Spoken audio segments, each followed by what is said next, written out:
Panibagong karangalan ang ibinigay sa bansa ng Pinay model na si Stephanie Retuya matapos itanghal na runner-up sa reality model search na Asia's Next Top Model. Alamin natin ang naging daan tungo sa kanyang tagumpay sa report na ito.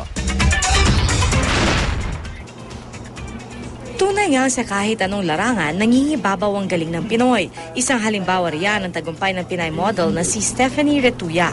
Matapos siyang tanghaling runner-up sa Asia's Next Top Model. Nagkakwentuhan ng programang Kapet Balita si Stephanie. Hindi raw naging madali ang kanyang paglalakbay para makamit ang pinaka-aasam na pangarap. Unang hakbang pa lang, puno na raw ng pagsubok.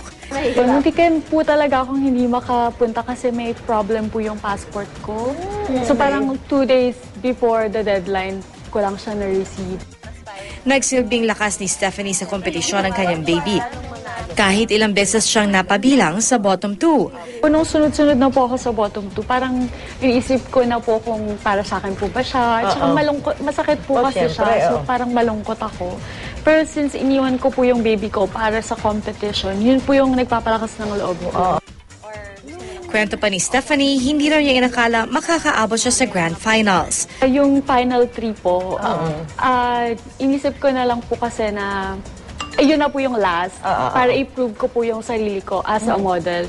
So hindi ko na po inisip kung mananalo or matatalo. Inisip ko na lang po yung iiwan ko na mark.